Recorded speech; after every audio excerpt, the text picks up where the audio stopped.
Greetings, GameCola faithful, and welcome to the GameCola Podcast. This is podcast number 150, and that is pretty nifty. And I, of course, not am course, am your host and podcast commander, Joseph Martin, joined today by...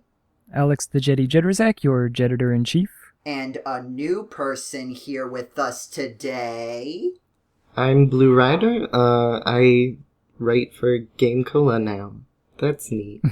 Hooray! A new person on the staff, on the podcast. And what a podcast to be on for your first podcast. Podcast 150, the start of the new arc of the GameCola Podcast for you. See, I wanted podcast 150 to be special, and we went through a ton of different ideas, like maybe having lots of different people on the podcast, or doing something that's really long on a podcast. But instead, what I decided to do to celebrate the 150th episode of the GameCola Podcast was to move to a different country, to London, England, United Kingdom, 5 hours of time zone away. Clearly a great idea for a podcast primarily recorded with people on the East Coast. Thank you. Hold your applause for my brilliant idea of how to breathe new life into the GameCola Podcast by moving to a country that no one else on the GameCola Podcast lives in or near.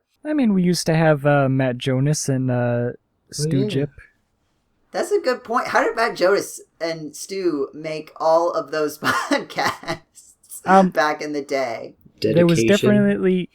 There was definitely several times where we were like, wait a second, we're ending recording this at like 11 p.m. Isn't that like 4 a.m. your time? And Matt's just like, yep, going to sleep.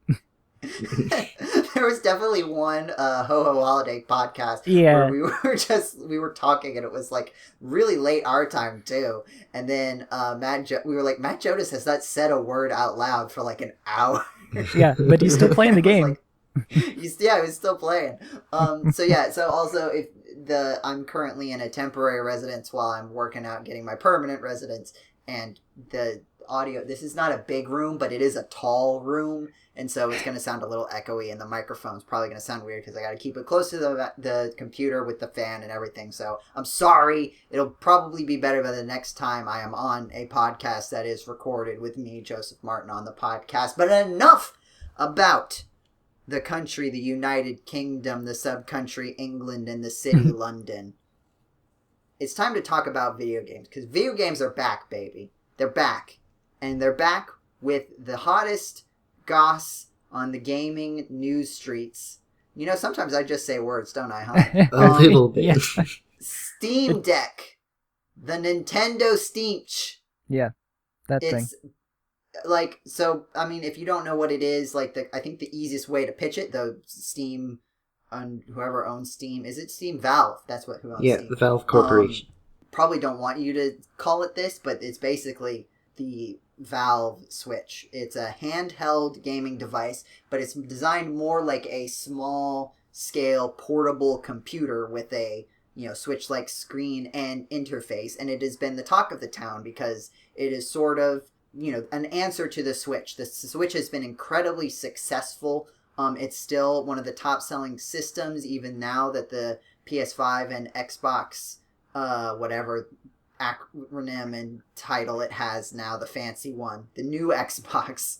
Yeah. I've been out of it for a bit. We were on hiatus while I got everything filled out, and I may have forgotten how video games work. I think it's the XBSX. Yeah, Xbox Series X. Any case, Switch has been incredibly popular. It's been incredibly successful. It makes sense that someone would try to adopt its format.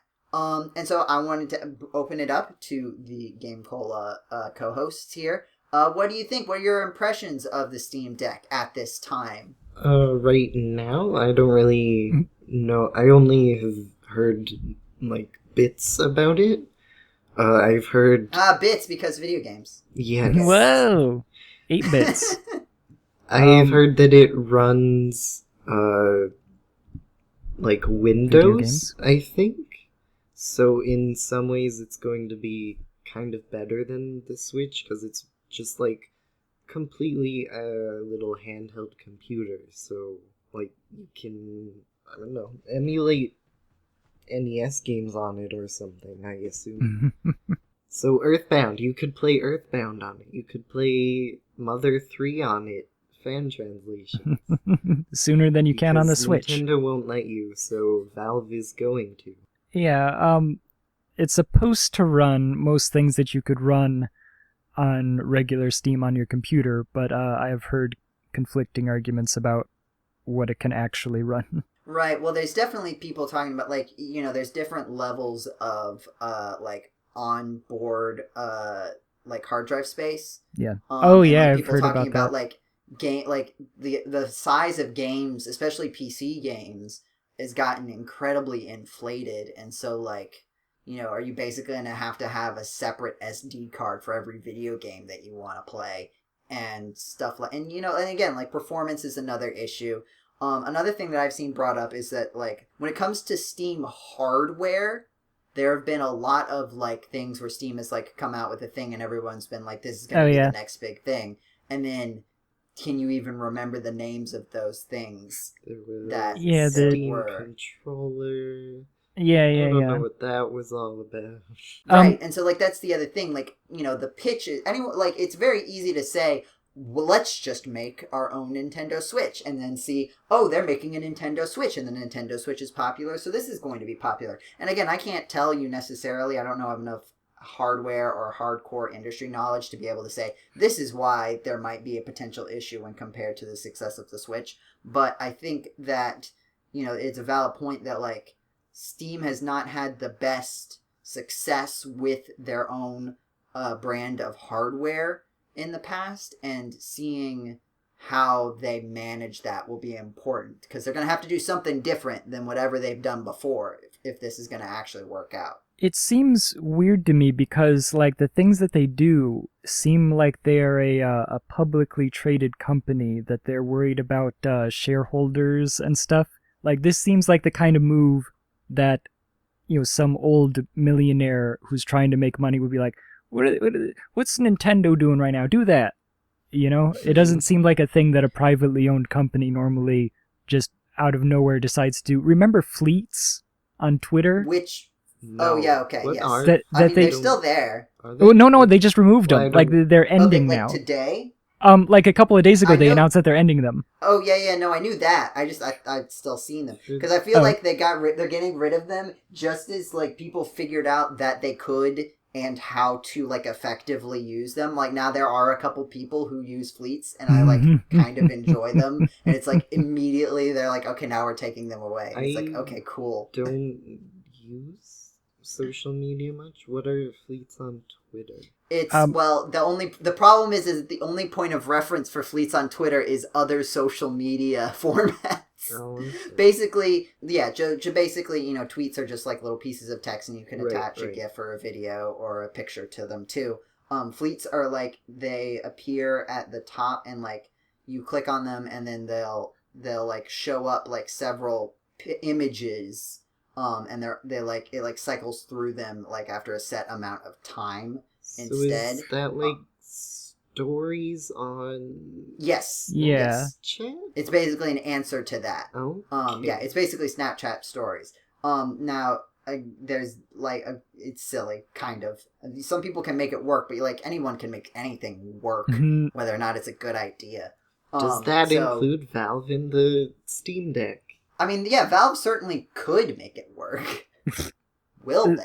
The thing is that nobody asked for Fleets, and then when they introduced them, they were like a major security flaw that, like, if you block somebody, they can still see your Fleets if somebody else interacts with your Fleet or something dumb like that. And, like, but the thing is that because they're a publicly traded company, somebody on the board was like, we should do that thing that's making Instagram popular right now. We got to do that. You hop on it, and then, like, put a time frame that was unmanageable, and then give you this thing that nobody actually wanted. And that's kind of what what is this thing called? The Steam Deck. The Nintendo Steam. Yeah, whatever. Thank you. Yeah, that's basically what I'm saying is nobody asked for this, but it does sound like Steam is trying to recapture. I'm not sure I would say that nobody asked for this, because I I like watching, like, Kickstarter scam videos. Mhm. Those can be interesting sometimes. And there's stuff like the Smotch V or Smotch Z or whatever that was basically supposed to be what the Steam Deck is going to be, except they didn't have the technology to do it and were just stealing people's money and giving, like, fake info. So, like, it got fun, like, it stole money from people, so people have wanted this in years past. So I'm not sure I would say that nobody has asked for this.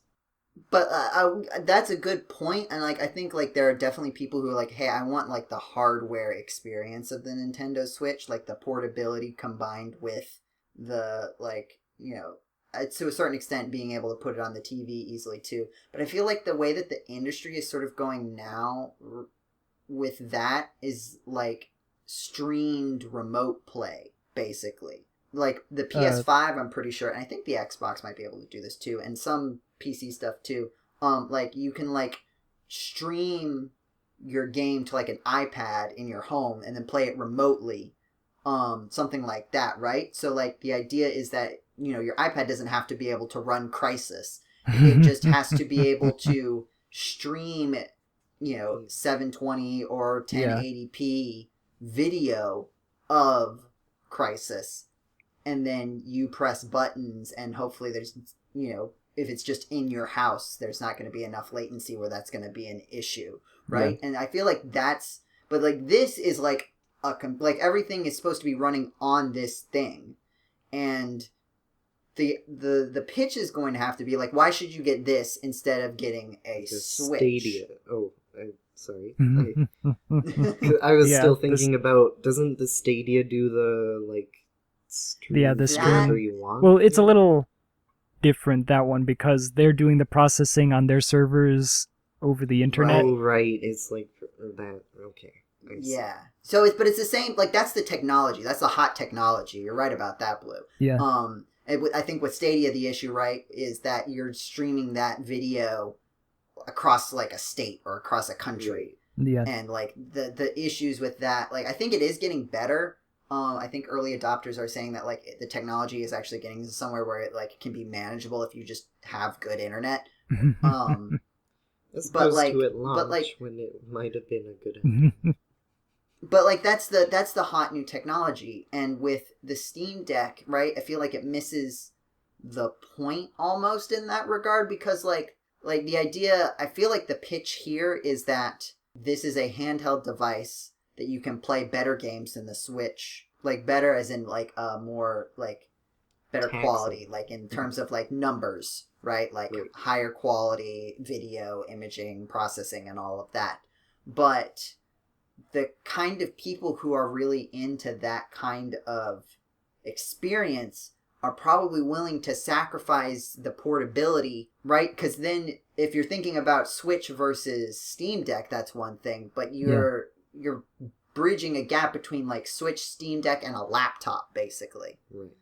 And, you know, the portability of a laptop is less than that of a Steam Deck, but is it so much less compared to the drop in quality that you're going to get, right? Is the Steam Deck going to be able to play games better than my 8-year-old laptop? Maybe, but I'm not sure, and I feel like that's a question that a lot of people are going to have, right? And I think maybe that the concern is that they're paying too much attention to, like, improving on the Switch without realizing that as you improve that part, bring up the price, and bring up the issues of, like, memory space, you start dipping into the markets that Nintendo is very specifically avoiding by making a cheaper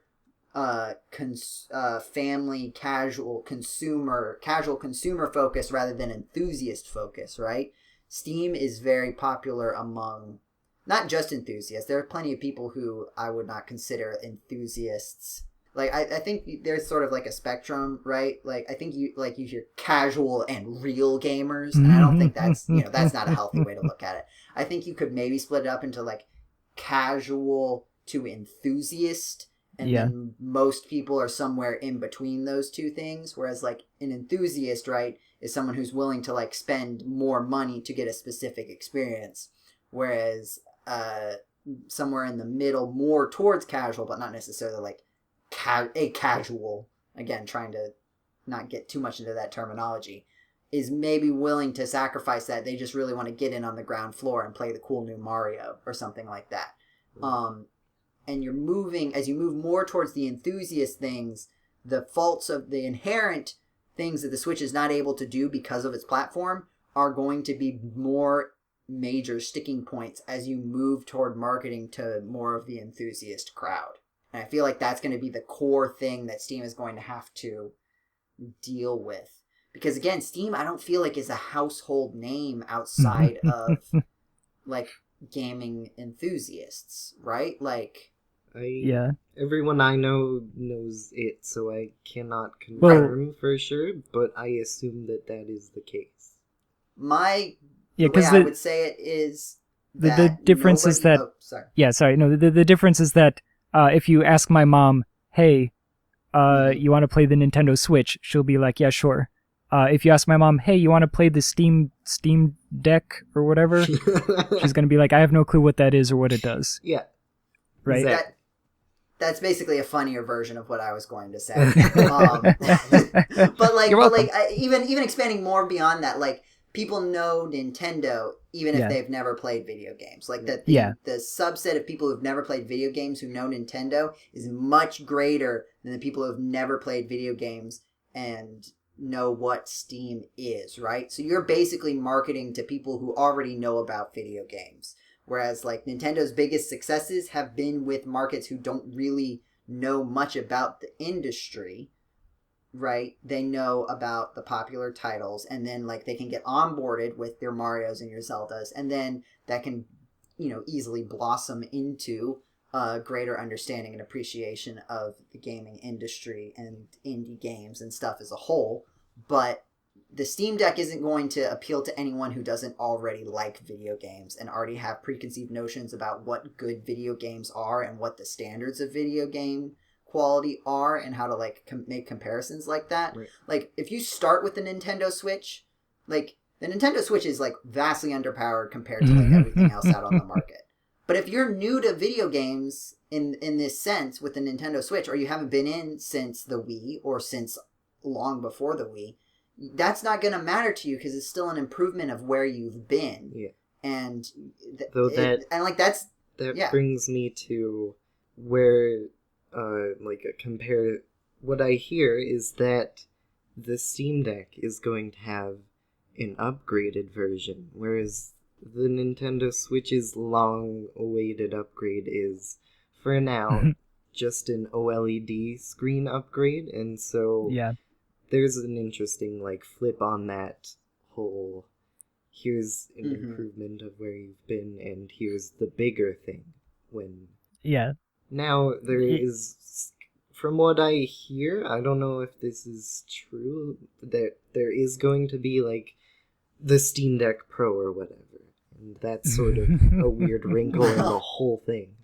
Is this, or unless this is just another case of here we go again, people just, like, think, oh, well, this can't be the real Steam Deck. Yeah, where's the secret 4th episode of Sherlock that's actually good? The good episode. I feel like this is coming for. Yeah, I can't remember if this was officially, like, Valve announced or where I heard it, but I think I just saw a headline and didn't have time to look into it as much as I would have liked. So, yeah, take that with a grain of salt. But if that is, like, an official thing, then that is kind of weird, but, like, an interesting move on their part. I think something we all also have to take into consider when talking about, like, new hardware releases now is that, like, I feel like chip shortage is, like, a buzzword nowadays. Yeah. But, like it is. Like, I've heard some people with more industry knowledge than I have saying that, like, maybe potentially one of the reasons that there were all these conflicting rumors about what the Switch Pro is actually going to be was because there were a lot of conflicting plans of what the Switch Pro was going to be able to be, right? They didn't know necessarily, like, this is what we'll do if we can get access to this. This is what we can do if these supply chains open up. And then at the end of the day, none of the supply chains really opened up, and so they're like, okay, well, this is what we can do, so let's just do this.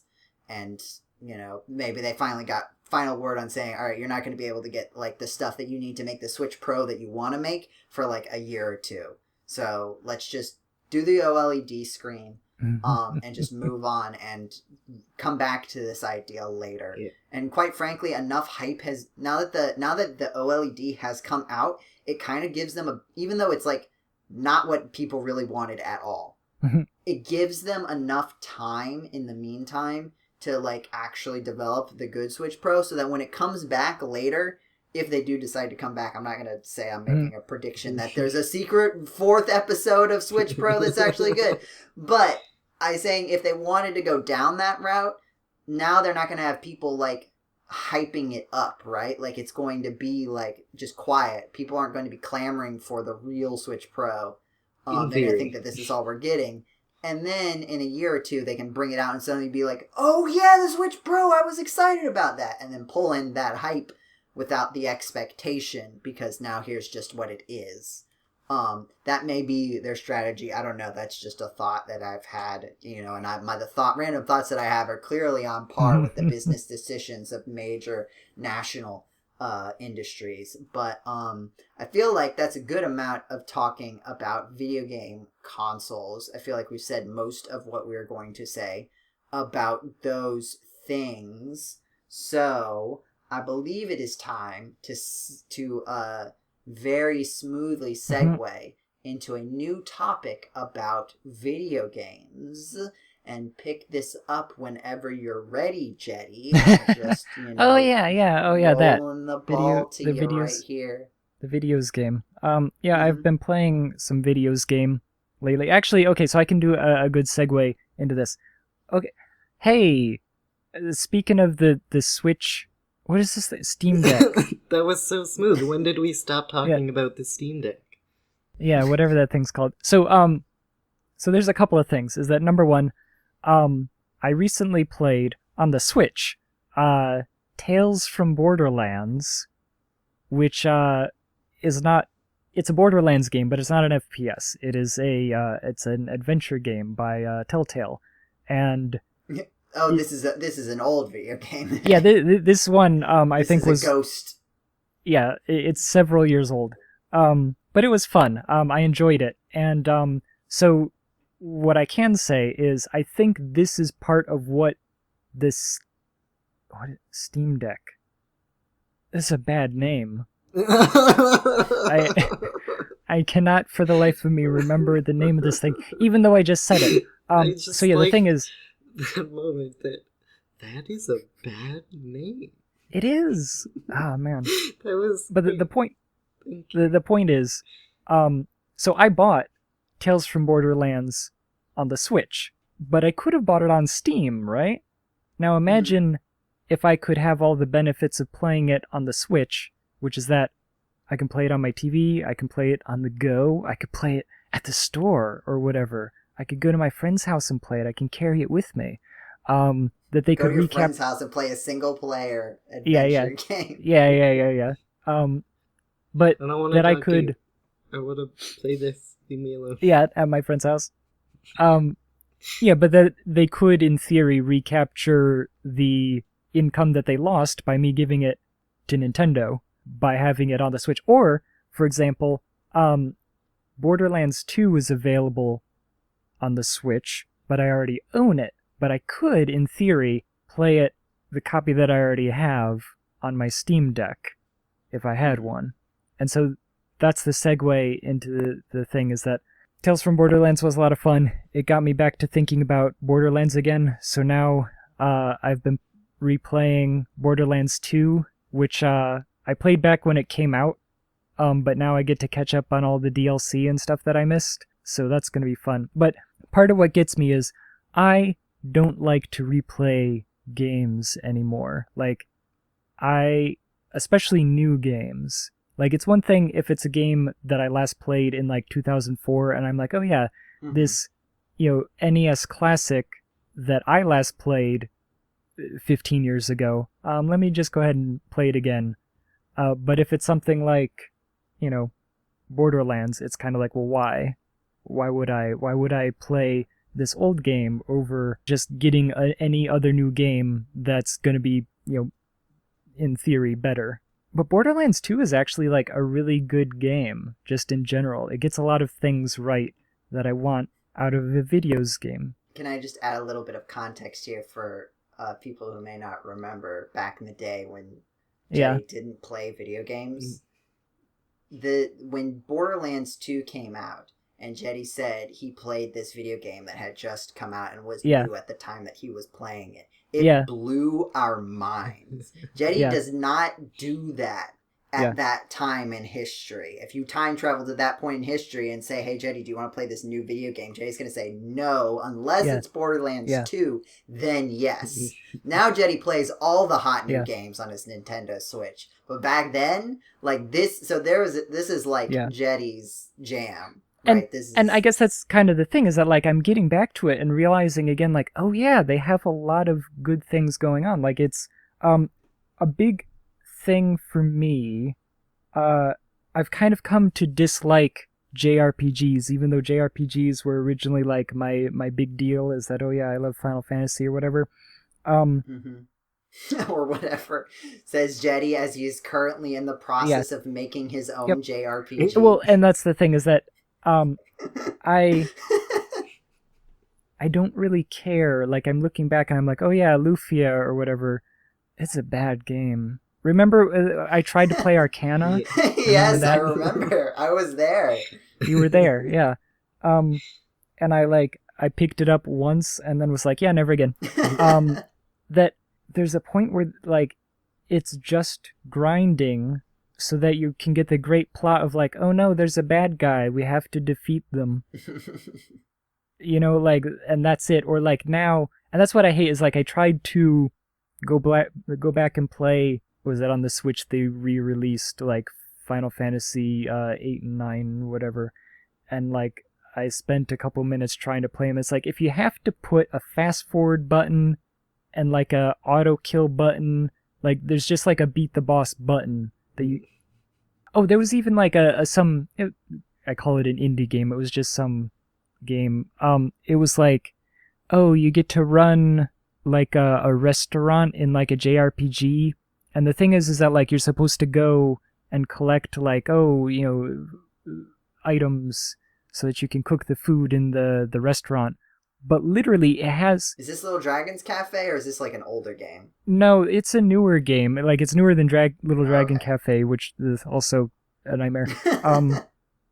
But it was just like, oh, it's a pixel art JRPG, ho-ho, but you get to run the restaurant. But, like, 90% of the game was going through these, like, dungeons just to collect food. And it has auto battle and a 4x fast forward. It's like, if your game, if players are so bored of your game that they don't even want to actually play it, there's something wrong. Yeah, I mean, like, I feel like that's something that, like, JRPGs in general have been struggling to overcome, these original ideas of, like, what the systems that got ingrained in them back in the early time. Like, I feel like of all of the genres, JRPGs in particular have struggled to throw off the conventions that were established in the early NES times, where like grinding wasn't just like there's something to be... You couldn't make a long RPG without grinding. You couldn't make a long game without grinding, or just being really difficult and it was just trial and error and maybe random luck that you got through. Like, those were the two main ways that you could make a game longer, because you couldn't fit more content in.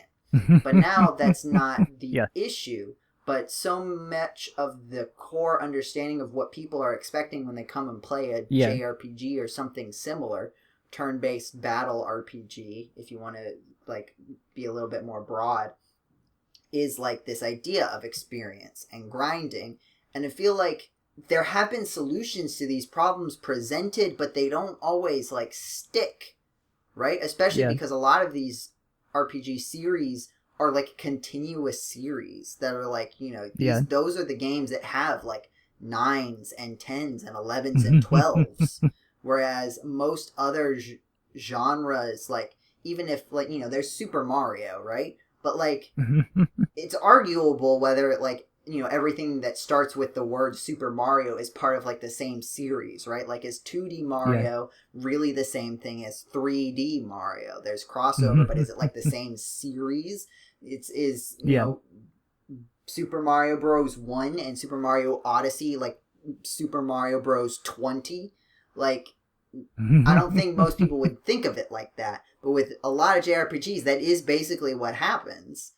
Even if they get, like, subtitles, like, they still basically they're basically numbered entries. And so, like, they get stuck in their conventions more. Like, because, like, the thing you were talking about, right? Like, fast-forwarding through battles, right? The idea being that, like, battles are boring because they're easy and you don't need any strategy to defeat them. But, like, even in, like, the late 90s, in the SNES times, or maybe even the NES times, like, Earthbound is, like, the key example here, right? You get strong enough that if you are stronger than the enemy, you just defeat it, and you get the little bit of experience points that it's worth. But, like, you don't have to do a battle where the screen goes, and you press A, and then you win, and you exit the battle, right? Like, that is an optimization of that, and yet not something that is very prevalent in the games, in the video games that exist, I feel like, right? Like, even modern like, you play, like, more modern JRPGs than I do, Jeddy. Like, that seems like the simplest thing to do, and yet it seems like the answer is instead to have a fast forward button through those easy battles instead, right? Yeah, or, I mean, in like the PlayStation era, they tried to, like, branch out and make it more complex while still being like a weird turn-based thing, but it's like, oh, but there's colors and there's elements, and if you match the color of your character to the color, and it's like, nobody cares. Nobody, like, I'm sorry, Chrono Cross, your battle system is bad. Like, and most JRPGs in that era tried to do stuff like that, and they're kind of returning to that now, where they're like, oh, well, it's like a weird active pseudo, like a real-time kind of thing happening, or whatever. I don't know. They're coming up with stuff. They're trying to make it interesting, and I don't know that they're really succeeding, because they're still trying to cram new stuff into the existing system rather than just, like, changing it all together. Because, like, technically, Borderlands has levels. You level up. You get new equipment, but it's a first-person shooter. But, like, it's like saying, Castlevania Symphony of the Night is an RPG because you have equipment and you have leveling up.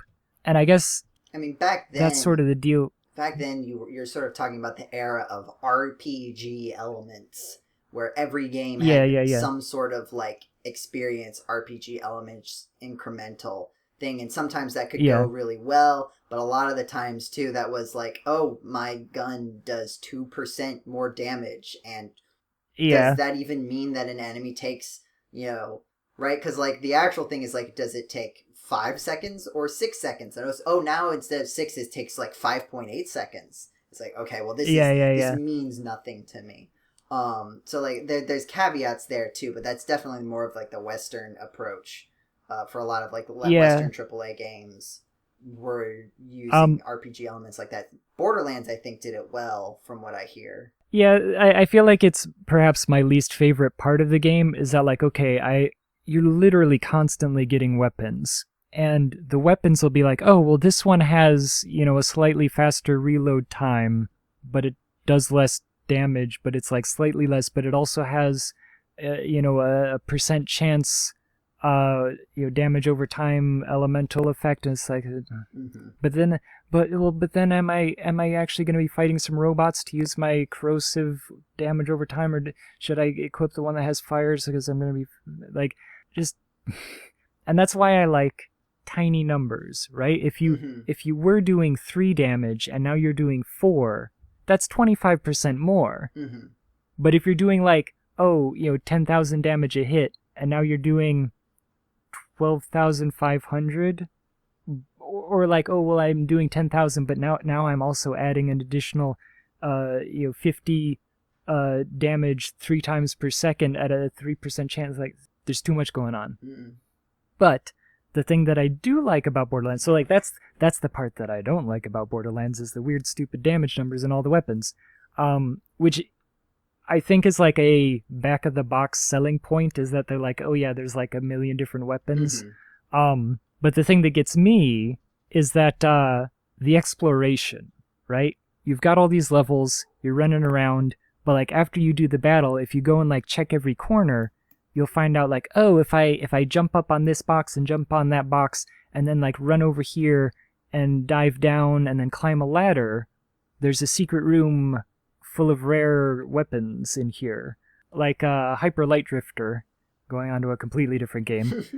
I really enjoyed the level of exploration in it, that like every level you could sort of like, oh, if I do a little dash over here across this thing, that I'm on a different platform, and then that leads me to a little door, and if I go in the door, then I find that like, oh, there's a brand new laser gun or whatever. Or if I use my new laser gun that I just got and I shoot across like just beyond what I can see, then I actually end up hitting a switch, and then that brings up a little a bridge for me to then go across to a new area where I get some bits or whatever. Those are the kinds of things that I like, and that's what Borderlands does very well, is that if you search hard enough, you will find exciting new little things. Like, they will reward you for actually exploring the map that they created. Meanwhile, if you play, the latest Final Fantasy or whatever, you're just kind of supposed to go through the game, Stay on the critical path, maybe do a side quest that's also got its own critical path to follow. And deviating from that path just means that you fight more random encounters and maybe get an extra potion. Yeah. So, for me, the exploration is the big deal. And I feel like that is sadly lost. I would love to see and I've talked about this before. I think I talked about it the last time that I talked about Borderlands a few years ago, that it'd be cool to have fantasy Borderlands, right? I imagine if regular Borderlands is cool, fantasy Borderlands would also... Like, do you literally mean, like, transport, like, the world of Borderlands, or just, like, something with the, like, similar mechanics? Because Borderlands is pretty gun-focused still. Like, even if you take out some of the parts that you don't like, I still feel like the whole thing is pretty ranged gun, like, combat-focused. Yeah. I feel like that might be an issue. Yeah, I do have a problem because I'm not a huge fan of, like, Skyrim and the weird first-person fantasy, like, melee combat first-person. And also, actually, some of the DLC content is weirdly... Like, I haven't gotten there yet because I still haven't, like, gotten through the whole game. But some of the DLC content is supposed to be, like... What was it? Like, the raid on Dragon's Keep or something? It's, like, a weird sort of D&D-esque mission for you to do in Borderlands. I am eagerly awaiting actually getting to that point. Yeah, I'd want to hear about that. Podcast 151. But I guess my thing is, I don't know. It would have to be like a third-person RPG, like when I played, what was it, Ys 8? Was it 8? I don't remember. What was the one that I... Is that the one with I hated? The villain is Evolution or something like that? Yeah. And then there's like a, it was all a dream, but it wasn't actually all a dream moment. Yeah. That one. I talked to it for those listening. Oh, hey, like and subscribe. Don't forget, if you're watching this on YouTube, click the like button. Smash that like button, in fact. Destroy it completely. But then nobody else will be able to press it. Oh no! I'm sure this remains enough for That's why we're not getting 1 million likes on every video. No! Stop smashing the like button, you're destroying it. Superfans are too eager. But yes, if you just search like Ys, and I'm pretty sure there's an episode with a thumbnail that has like the characters from Ys on it, and maybe a pun about Ys in the title. Oh yeah, I think they're playing basketball. Was it the basketball one? Hold on, let me see. I think it was, because I think the character was playing basketball. I'm going to figure out what episode has... Sorry. But yeah, it would have to be like a third-person thing. But like if you did that, but you just kept like the exploration aspect, that like, oh, you can hop on a rock and then climb a little tree and then go in a hole and then you find some new equipment or something. I don't know. Video games. Blue, is there an RPG mechanic that you don't like and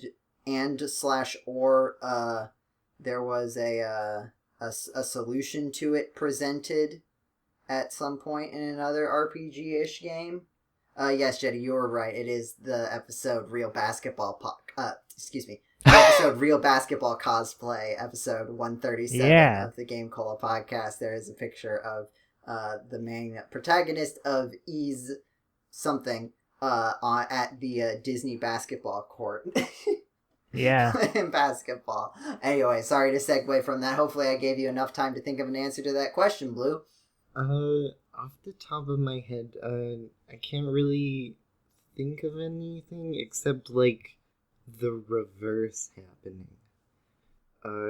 In the X-Men Legends and Marvel Ultimate Alliance games, X-Men Legends is, like, it has the most in-depth combat, it has the neatest power set upgrades, it has the best items affecting your stats, and it lets you change stats for each character, so you can have like a tank Wolverine, or you can have a One Punch Man Wolverine.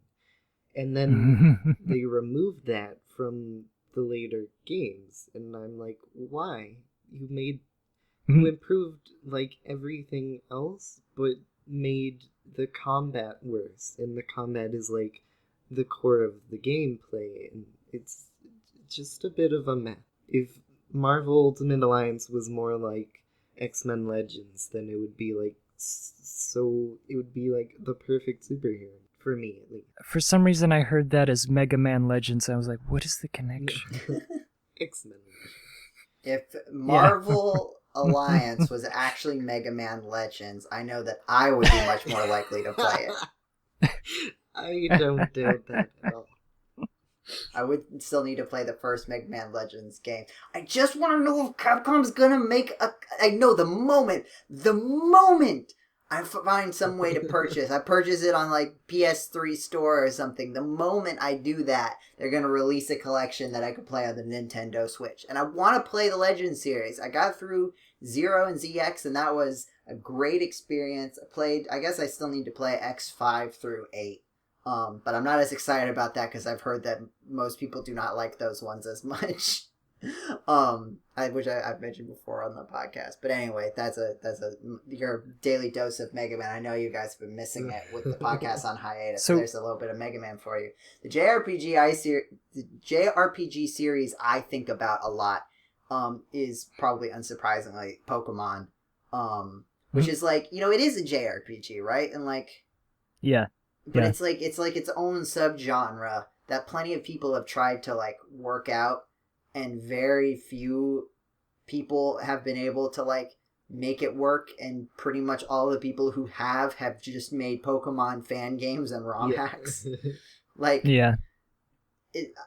I think a lot these days about like what like are the core things about Pokemon, because part of this was I've been listening back to podcasts a lot out here, and so I listened to like the Temtem one, and just thinking about like all the things where it was like, how do you get so invested in making like a Pokemon game genre, but like it just feels like you're not getting like the core details of like the real major flaws with the series that are only there because of legacy, which is why I sort of connecting it to this conversation. And, like, stuff like, okay, this is getting a little technical, but it's just something that's been on my mind for a while. In Pokemon, you have certain values that you can use to make the 6 values, the combat stats. So your HP, attack, defense, special defense, and speed, right? And there's different ways that those numbers are calculated for each Pokemon. Each Pokemon has its natural aptitude for each of those. Some Pokemon have a higher base attack or a lower base attack. But then there's also individual values, which is just basically 6 random numbers between 0 and 31 that say, like, this is how much of a bonus or a detriment this Pokemon gets to this stat. So the idea being that every single Pokemon is different. Yeah. Because the idea of making each one unique in some way is important. And then you also have effort values, which you get by battling Pokemon. You defeat other Pokemon, and based on the type of Pokemon that you defeat, if it's a Pokemon that's good at attacking, it'll make your Pokemon stronger in that stat, and you can get 252 into that. Now, the reason that you have 0 to 31 and 252 are because of binary, right? That's 32 values for the effort for the IVs, and it's 256. But the way for the effort values, but then the way that like stuff works out, those last 4 effort values don't actually give you an extra stat point, and so it's basically worthless to put them in there. And that's dumb. And like, right, like. From a design standpoint, that's needlessly confusing. The reason it's like that is because originally these were supposed to be things not known to the player, right? They were supposed to be these random things that, for the individual values, it was supposed to make every Pokemon unique. So, like, you would look at your friend's Pokemon, and even if they were both level 100, they would be much more likely to have different values for all 6 of their statistics. And so that would mean that, oh, my Pokemon is different from your Pokemon in, like, a clearly observable way. There's effort values. The effort value. I think the way that I think about effort values is that it differentiates, like, a trainer's Pokemon that's been with them for a whole journey is different than a Pokemon of the same level who hasn't had a trainer. Your Pokemon is going to be stronger.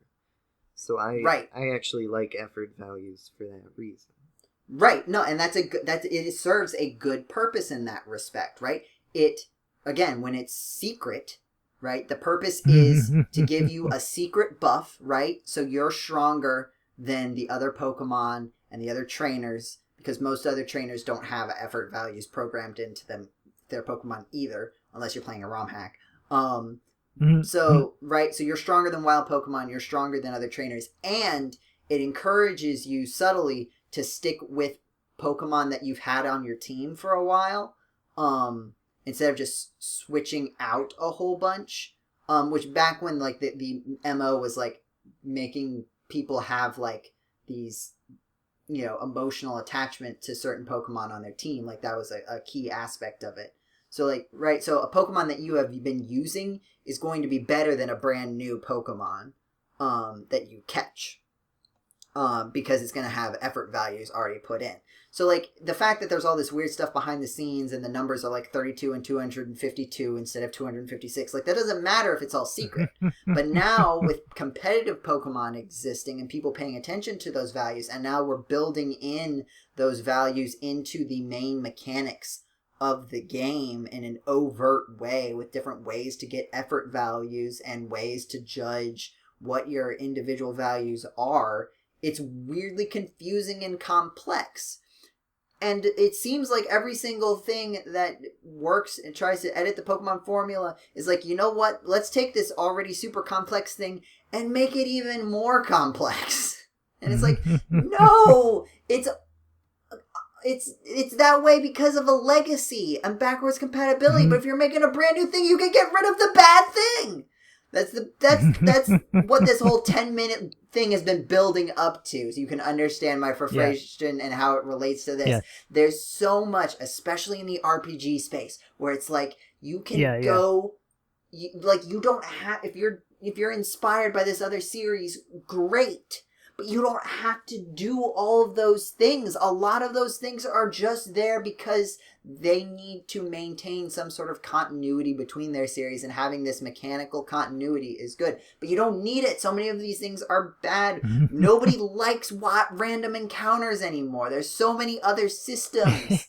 Even if you want to have a game that's very grindy, there are people who enjoy that. But, like, by making, like, you know, we have the technology to have, like, overt overworld representations, or you can just make it clear which grassy tiles are gonna have an enemy in it, right? Or you can make it a sort of a challenge instead of just walking through a thing and I hope I don't get hit by an enemy. It's I hope I can, sort of weave my way through the overt enemies that I can see. Yeah, or maybe let's see, I think if I defeat this enemy, it'll help me avoid 2 enemies over here. Like, there's so many other interesting things, and we still get stuck on these random encounters just because that's the way that we've always done it.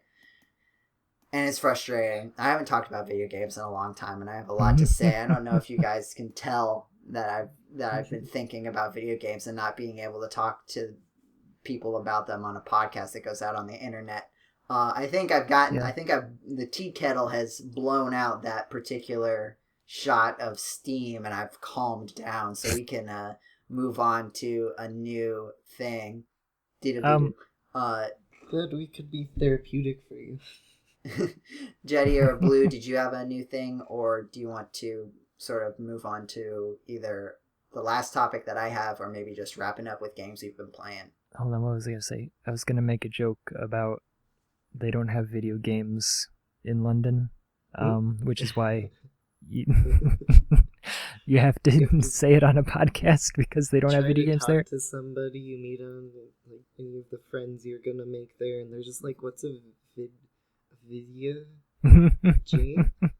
Video James. Oh yeah, he lives down the street. But was it? I will very briefly complain. You talked about Mega Man ZX Legacy Collection briefly, and I will mention, as this will be out after the GameCola Video Game Awards 2020, that congratulations, Mega Man 0ZX Legacy Collection on... Oh, I'm ruining the surprise, aren't I? To everyone else on this podcast. You mean Blue, specifically Blue, the only other person on this podcast who wouldn't know? I guess that you would know because you wrote the commentary. I did write the article. I wrote the thing, so it's literally just Blue who doesn't know about it. This is my surprise. If I can interject, if we're going to go down this road a little bit, who else voted for this? Did other people play this video game? I thought I was the only one. Maybe James said he did. So I will say that some of these categories only get a few people. Who do you think GameCola staff emeritus, veteran staff, would vote for Mega Man? Okay. 0ZX. Yeah. Okay. Yeah. And I think the thing is that like there was a couple people who voted it like as their third rank slot, but you had 2 people who voted for it in their top slot. Mm-hmm. You and one other former GameCola staff. Whose name might rhyme with Jehaniel Nuver. Yes. So yeah, no shock there. But yes, what was the other thing I was going to say? Speaking of... Oh, right. So, 2020 Game of the Year. Hades. A surprise to no one, I'm pretty sure, based on... If you've been on the Discord at all. GameCola Discord. So many people adored this game. I never got around to it. I still want to play it. But... Oh, have you played it? Me? Yeah. Yeah, you. Sorry. Yes. I've played it over and over and over. Yeah. I mean, as you do with that game. So the thing I was going to say, 2 things, is, Hades, congratulations, you did it, you won. And it's a roguelike in the sense that you go through the same dungeon multiple times. You get to pick your weapons each time, blah, blah, blah. It's slightly different every run. But I've always hated roguelikes because, like, there's no story, right? Like, you just kind of go in for the purpose of going in. But Hades really did an excellent job. I guess because Supergiant Games has made Hades, like, 5 times now. Every game that they've had has basically been the same game building up to this perfect thing that is Hades. Anyway, it made me reconsider the roguelike genre, and the guy who made VVVVVV, which I think was like a runner-up for best game of 20 years ago, had a game come out this year. Yeah, Dicey Dungeons, which is a roguelike. I've heard of that. Yeah. So yeah, a bunch of weird interconnected things, because we talked recently about like, oh yeah, why do indie developers never release a second game? Yeah, and here they go. Yeah. So anyway, so proud of them. Yeah. So I tried Dicey Dungeons, and I'm sorry, I just don't like roguelikes. Oh no! We were so close! Jeddy almost liked video games for a bit. I know. Guess it's back to Borderlands. Oh, that's where you're back at Borderlands. Yeah. I get it. Exactly, yeah. That's why I'm back to Borderlands, is because when I try a new game, I don't like it. So we need a Borderlands roguelike, is what I'm hearing. Well, the problem that I have with Dicey Dungeons is that there's no reason to play the game, right? The purpose of playing the game is to play the game. Like, now, Jeddy, I feel like we're hitting on a very tenuous distinction here. Like, because yeah, like, and that's the thing, right? Borderlands has a story, and the story is entertaining. It's like watching a movie or reading a book or whatever. You can get entertainment from the story itself, and also from the gameplay thereof. That like playing it is part of experiencing the story. And I will say, I mean, there are games that I play for the sake of playing them. I play Tetris Attack. There's nothing really there except to play Tetris Attack. There's also Mario's Picross multiplayer, which is like we really. I guess part of that is like, I don't know. I guess I enjoy Picross on its own too, but yeah. I get what you're going for. I think I haven't played Dicey Dungeons, but I feel like I get where you're going with this. And I guess that's the thing. Like, imagine this. Imagine if you're playing Pickles Ross's Mario game, and that you got to like one pixel left that you had to pick off, and then they said you're starting back at the beginning, but it's going to be different this time, so you can't just breeze through it. You got to do it from the beginning again and figure it out all the way again. And then if you get to that last one and you still can't do it, back at the beginning. Like, that's not fun. There's nothing fun about that. And like, it's not even like, oh, well, you're just not good at the game. It's like, no, okay, the ones that you can be good at, because there's different characters, the ones that you can be good at, that you can just like plan out very efficiently and like always win, that's fine or whatever. I mean, sure. But then there's other different characters that have like a lot of randomization built in, and it's like, oh, well, if you just happen not to get good stuff, sorry. That's not, I don't understand why people do this to themselves, who are the ones that are wanting this.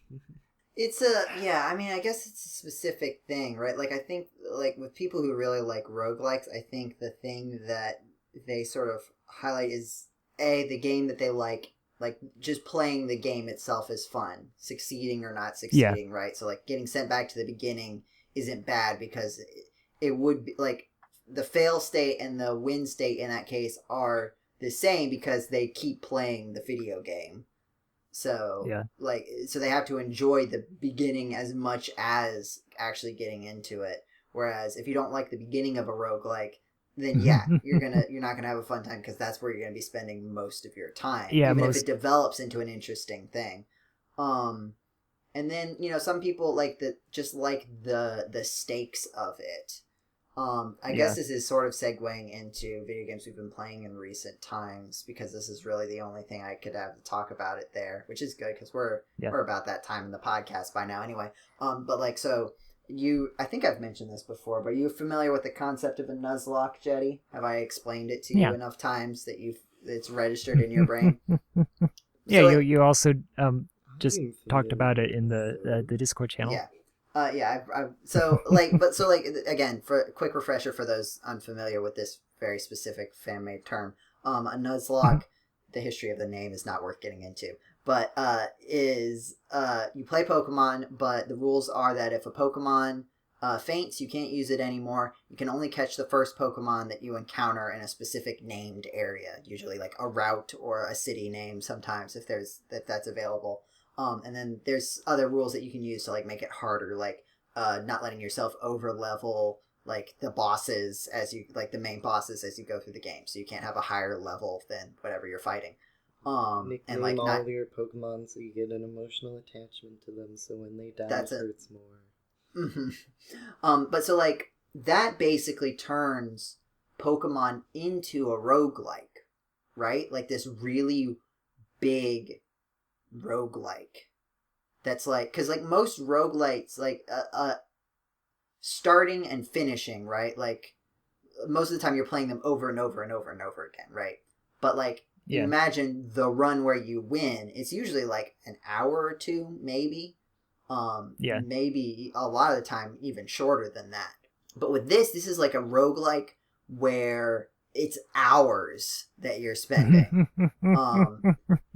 And I don't know, I'm still enjoying it pretty much. Now to be fair, I did enjoy doing it on the Game Boy a little bit more when I can speed up, because there is a good amount of grinding, but that you can't really fault the game for, because it's definitely not designed to be played like this. So getting through the grinding there is, and like a lot of games that like are designed, like there are Pokemon games, fan games that are specifically designed for this kind of challenge, and a lot of the time they will just like say like, hey, here's the item that you can use to level up your Pokemon, because like that's not the fun part of this. So like I'm trying to like, I'm hearing your complaints of it, and I'm trying to like think about it. Like a part of it is like, it's, I guess like with the Pokemon Nuzlocke, and probably part of roguelikes in general, it's like, when you watch like a TV show that's been going on for years, maybe it's like even had like different titles for different series, and they make a joke that's like based off of a joke that was based off of a joke that was based off of a joke in an early episode, right? And you can't even explain that joke to someone, because you'd have to explain like 3 other jokes to get them up to speed on why this joke is funny. And like that makes the joke even funnier somehow. Like the fact that that it requires this specific knowledge to even enjoy the joke. I feel like that sort of is a reflection, or like a distant cousin maybe, of the feeling of what it's like to be good at a roguelike. Like it's like this idea of like understanding a game so well that most of what you are gained in the game is an increase in knowledge and experience. And that has been weighted more, unlike like say like, the other side of the coin is like an RPG where like you can just do the battle over and over and over again. You can grind, and eventually you'll just succeed because you're stronger than everyone. Again, that doesn't necessarily mean that, oh yes, now the roguelike structure is great. Because again, with Pokemon, right, like, there would be a terrible way to play a Pokemon game for the first time. Like, even if you've played a bunch of Pokemon, doing a quote-unquote Nuzlocke of a game that you've never played before, a Pokemon game that you've never played before, would not be a good experience unless you're, like, really, really, really into it as a format, maybe. So that's how I'm going through Sword and Shield for the first time. The Sword and Shield, I think, has hit the barrier of there are enough mechanics in there to make the experience more fun. I would say for a lot of the earlier games, this would not be the case. But like even then, you've played Pokemon. This is not the first Pokemon game you've ever played, Blue, right? Yeah. Right. So, like, you're applying a suite of knowledge of the mechanics that you've developed over years to this. And so, right, there's a lot of concrete decisions that you make to improve your chances. That feels satisfying. And what it sounds like, maybe, I'm sort of thinking of this as I speak out loud, like with Dicey Dungeons, right? You feel like it's more, oh, I just hope I roll the random lucky thing, and not, so here are these concrete decisions I can make to, like, even ensure versus, or just significantly improve my odds. I don't know if anything I've been saying feels at all relatable to you in any respect, Jeddy, but I think it is my turn to stop talking.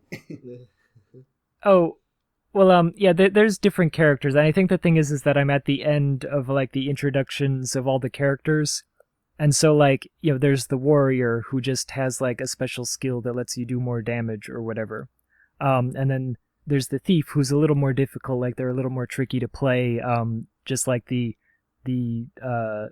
abilities that they have, and then there's, like, the robot who's, like, you have to roll random numbers and try to reach like the jackpot number, and that like if you don't, then you don't get to do anything. And so there's like there's some strategy in that, like, okay, well, what can I roll, and how should I use my rolls that I've already rolled before I run out of rolls. So like there's a bit of strategy, like there's luck, but there's also strategy to it that like you can work within the framework to make it work. And then basically anything past the robot is just so random that why would I bother playing? And then as I'm sitting here like replaying the same level over and over again, like it's the first level for this new character, I'm just replaying it over and over again, trying to hope that this time I get something better and I can actually beat it, even though I've gotten to the 5th floor like 4 times. I sit and think like, oh, well, should I just be playing the easier ones? Like, is the point that these ones are supposed to be more difficult? But it's like, you know what, it's not that fun. Like, even if I did play the easier ones, it's not that fun. So why at all? Like the core mechanics, there's no story to it, like, period. There's no reason to play it other than hopefully you enjoy the mechanics, which sadly I'm sorry I don't. Yeah, I think not enough. I haven't played Dicey Dungeons, so I don't know, but I'd probably agree with you if I ever play it, I'll probably end up having the same feelings. Yeah. And you know what? I can't even say, hey, oh, I'm sad that I spent my money, because I do enjoy supporting fellow indie developers. I want to see them make more games, so please take my money. But I'm sorry I didn't like this one. I've already talked about the video game that I've been playing in recent times. Specifically, before I talked about doing Nuzlocke of Fire Red, Pokemon Fire Red. Right now I'm on attempt 2 of a Heart Gold Nuzlocke. There's a stupid Hitmonchan in the fighting gym who defeated me the first time. He's got the elemental punches. He's got like a fighting move, and then he's got like Fire Punch, Thunder Punch, and Ice Punch.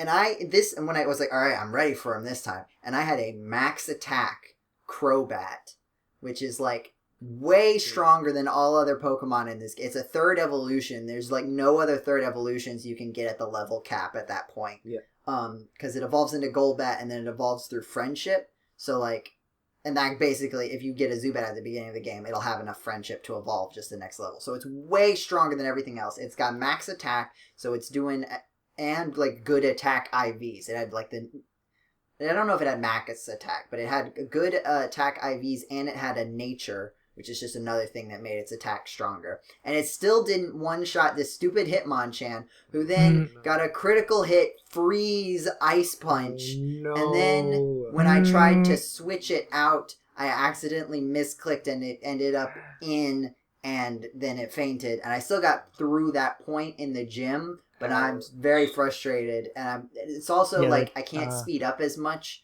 because the 3D, the emulator I'm using...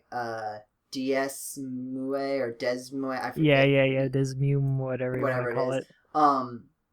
It really can barely handle the 3D of Pokemon. Like, if you look at the FAQ, they're very specific about, like, look, we're not going to make the Pokemon any better. This is as good as it's going to get. Stop asking about it. Because, that's what most people are emulating DS games. There's a pretty big contingent of them who want to do Pokemon games with them. So you can only fast forward the battles, which just makes it go slower than that. So I don't think I'm going to take a second pass at this one like I did when I beat Fire Red once. I might just go back to Fire Red, or maybe I'll try Emerald, another thing. I do like the mechanics of the later Pokemon games, especially the physical special split. It used to be that like all fire type moves use special attack, and all fighting type moves use physical attack. And then when they got to Diamond Pearl, Heart Gold and Soul Silver and all that, they made it so that it was attack by attack. So you could have Aura Sphere from Lucario. That was a special fighting move.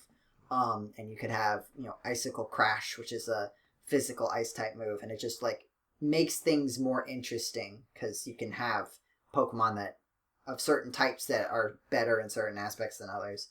But it's just, emulation needs to get up to the point where you can speed through the grinding faster, because that's just a part of Nuzlocke, and it's a lot easier when you can speed up through it in things like Fire Red. I heard you like Fire Red. Have you considered the Fire Red ROM hack, Pokemon Infinite Fusion? I have seen it. I need to look into sort of what would be my style. I kind of want to hit up like a Ruby, a Sapphire, and Emerald, or probably just Emerald, and then maybe dive into ROM hacks after that. Also, I'm in London. I'm living in a temporary accommodation. At a certain I've not been playing that much of the Nuzlocke that I've been doing, so like at a certain point things are sort of in a holding pattern. I'm hoping, once I get a paycheck from my new job, I can actually start buying things. In Europe they only pay you once a month, not twice a month. What? That's just what they do. I get paid every week. I've been here for about a month, a little bit less than a month. I have not been paid, so I'm fine. It's not like a problem, but at a certain point, it's like I have been doing work. Yeah. I want to be able to pay rent at the place that I'm eventually going to, live in. It would be nice. But they did pay for this temporary accommodation, so I can't be too upset about it. It's funny that you're moving, because I'm right in the middle of packing and moving. I'll be gone at the end of the week. Are you also moving to London? Not to London, no. To another place in the city I'm in. Oh, okay. I think it's... I'm only saying this because it's public information on the Discord, because of you and Paul's rivalry. Rivalry is probably putting it too positively. But Blue is Canadian, which is why he and Paul don't get along, because Paul kicked all the Canadians off of a podcast once, right, Blue? Yeah, it was mean. Luckily we kicked Paul off of the website Blue, so you're safe. This is a safe place for Canadians now. We won't let Paul abuse you anymore. I do still need to go back and get a screen cap of I think it was Champion of Canada or something like that, the Jackbox Champed Up that we played, and then I drew Blu Ryder. I think you... Oh, maybe it was Champion. I'm thinking about the name of it. It was just Blu Ryder, and I was like, oh my goodness, I'm canon. Yeah. Yes, you are. And now you are. I'm welcome to the staff. What was I? Oh, right. I was going to say, where was it that I heard about Pokemon Infinite Fusion? Well, I've heard it somewhere recently. But I have been writing for GameCola, and... Wait, really? The actual internet website, GameCola.net, gaming outside the mainstream? Yes, that very one, which listeners can go to right now, as long as they promise not to destroy the like button on this video. Yeah, just very gently touch it. Mm-hmm. But make sure it turns blue and everything, right? Not too gently. Yeah. Blue, what video games have you been playing in recent times? I haven't really lately, because a lot of stuff has been happening. I'm Yeah, well, what was the last video game that you played? You're new to the podcast, I should say. Most of the time when I say recent times, it's since you were last on the podcast, which for many people is several months. So but this is, I guess it just has to, it has to be, because you and Axe and John did a special bonus podcast, Avengers. So it has to be after you recorded that podcast. But any video game that you've played between that podcast episode and now is fair game. Okay. Fair video game, even. Yeah. Whoa. Words, huh? How about that? I am a couple levels away from finishing Bastion. Oh, hey. Yeah. Speaking of Hades and Supergiant. I played Pyre when it came out, and Supergiant games I really like their games, and then I played Hades, which was even better, and then so I bought Bastion and what's the one I'm forgetting? Transistor? Yes, that one. I bought those they were on sale, and I'm almost done with Bastion, so that's good. I've got a couple games that I'm like writing articles, or I have like big project. Like, it's a weird when I think it was Jeddy was like, hey, send me like a preliminary test bit of your writing. I was like, oh no, I will not ever know what to write for GameCola. And then I was like, oh wait, I have a really good idea. And then it became the first article, and now it's like a column, and I'm like, oh my goodness, I don't know what to do for that column. And now I'm like, oh, I actually have so many ideas that I have like a huge overarching project in the works right now. Well, looking forward to seeing it on the actual internet website, GameCola.net. Yeah. Jeddy, what video games have you been playing in recent times? I was just going to say, you already heard all about them, that I played Dicey Dungeons and Borderlands 2. Nothing else? Oh, I'm trying to think. I feel like there was something that I was playing very briefly. Remember, and anything since the last podcast, which, again, since there's been a hiatus, that can cover a lot of ground. Does that I think the GameCola Family 2 night? Oh no, what was that? Yeah, that's right. 2 family, 2 game. I'll stall for Jeddy while he thinks, but hopefully now that I've settled into a routine out here, we can figure out how to set up family game night again. I think we need to reschedule it. Because it's going to need to be, like, Thursdays just worked good for me and Jeddy, specifically. And then other people, it was kind of good, but then their schedules changed, and then it wasn't good. So I think having a family game night for people, all the GameCola staff who aren't in London, and then maybe Jeddy and I will figure out, like, every once in a while play Picross on the weekends. Guys would have me, I'd like to be on some of those. Oh, yeah. Yeah, of course. Yeah, literally, like, yes, once you're on the podcast, you can be on whatever thing. There's like, well, once you're on the podcast, there is no leaving the podcast. Oh yeah. Like you can come. We legally have to let you into anything that we do that you want to do, unless there's a scheduling conflict. I'll probably be appearing live mostly on weekends for the foreseeable future. For now, we'll see though. It's better than appearing dead. That is, hey, Blue, that's a good joke to say on the podcast. Good job. I think on that note, a good joke to say on the podcast, I think I will say on the podcast, thank you for listening to the GameCola Podcast. If you like what you heard, please be sure to check out our actual internet website, GameCola.net. You can see all of Blue's lovely articles, and especially now you can also see the year-end awards extravaganza. Those articles, according to Jeddy, who just told me that information just a little bit ago. Ones I got spoiled on. How dare they? That will be present. You can read everything we had to say about the video games of the year 2020. A lot of fun, right, Jeddy? Yeah, Christmas in July. We give just ourselves barely an actual appropriate amount of time to play the games of 2020. Mm-hmm. And did we actually play the games of 2020? Read the awards to find out.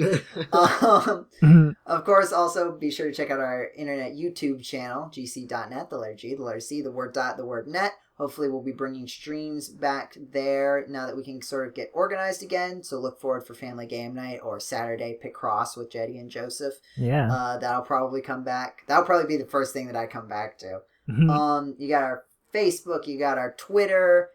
From those, you can usually find the Discord or just find some GameCola person and they'll figure out how to get you to the Discord in the YouTube description. Discord is a fun place to hang out and talk to people. It's where we picked up Blue, I think, right? Like, roughly. Discord, yeah. Yeah. So, it's a good place to hang out and talk to people who are passionate about video games in a way that is congruent with the GameCola podcast that you're listening to. So you must enjoy video games in some respect to the same way that we do. If you've listened to like this over an hour of podcast about us talking specifically about video games, make sure to follow the podcast on iTunes or Spotify or your preferred podcatcher of choice, and if that podcatcher has some way to rate the podcast highly, we highly appreciate you doing that, leaving us a review that gets us boosted in the numbers and algorithms and all that, or just suggest the podcast to a friend. Word of mouth is probably the main way that a podcast of this scale would get spread. So if you have a friend who likes video games, maybe a European friend who likes video games, who also, can be on the if you Discord. Want to leave a bad review, there's no podcast. There is no podcast to leave a bad review on. Bad reviews don't exist. They get rid of those anyway. Oh, really? But no, that's not true. Okay. But yes, if there could be some people in my time zone that I could talk to video games about in the morning, because right now everybody's asleep until like after I have lunch. So if anybody wants to be a European and on the podcast, I'll speak French with you. I know French a bit. Oh yeah. I probably can do French on the Discord. I probably know enough to do that. I studied it for like 5 years. You'd think I'd have an okay grasp of it. So yeah, if you've got a European friend who likes video games, tell him to hit me up. I think those are all the things to say. Except for this last thing, which is thank you for listening to this episode of the GameCola Podcast. Have a wonderful time of day, wherever it is, whenever it is, whatever country it is that you are listening to this podcast. And guess what? We're going to see you next month. Goodbye, everybody. Bye. Bye.